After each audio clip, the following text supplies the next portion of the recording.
आपके लिए आपका पतिदेव समझे कि परदेश कमाते हैं, ठीक? कहाँ कमाते हैं?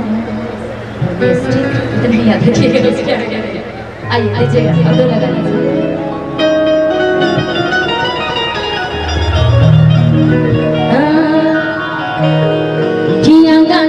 कंगना करता सो किया किया से झर झर गिरता लो। इतना अच्छा साउंड हम लोग को हर कार्यक्रम में मिल जाए ना तो पता ही नहीं चलेगा कि आवाज में कार्यक्रम भी कर रहे हैं, लेकिन कहाँ हो पाता है। इतनी अच्छी साउंड है हमारे प्रसाद से कर रहे हैं। किया गाना में कंगना करता सो किया किया से झर झर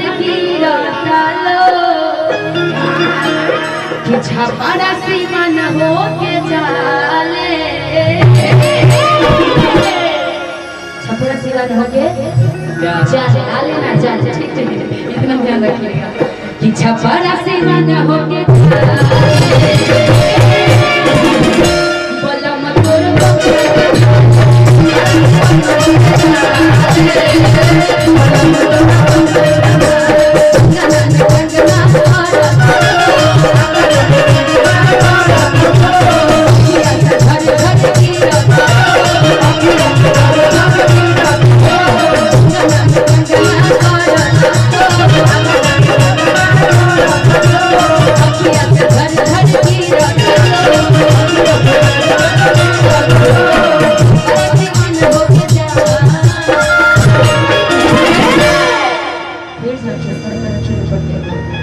पत्नी का बहुत ही प्यारा चीज है जो आपके पति वहां से आ जाएंगे, ठीक है? छपरा से मन हो के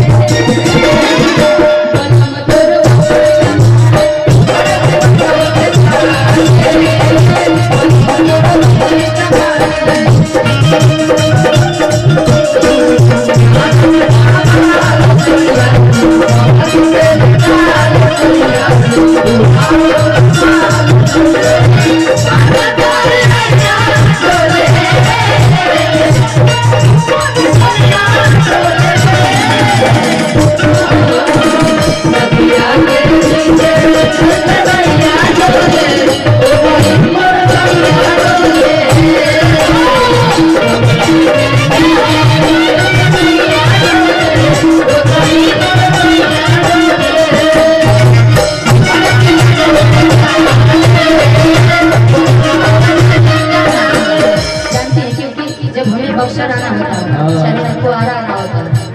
दूरी को हमारी ज्यादा लड़की नहीं है छपरा से, लेकिन ये आजकल जो ट्रकी वाली जो जामे चल रही है इसके चक्कर में या तो बलिया होके बक्सर आना पड़ता है या तो पटना हो के आरा होकर के फिर आना पड़ता है। जैसे कि हमको भी आना पड़ा है, डायरेक्ट सुपौल से हम लोग यहीं पर आ रहे हैं और बहुत ही अच्छा व्यवस्था हमारे छोटू जी का यहाँ पर था।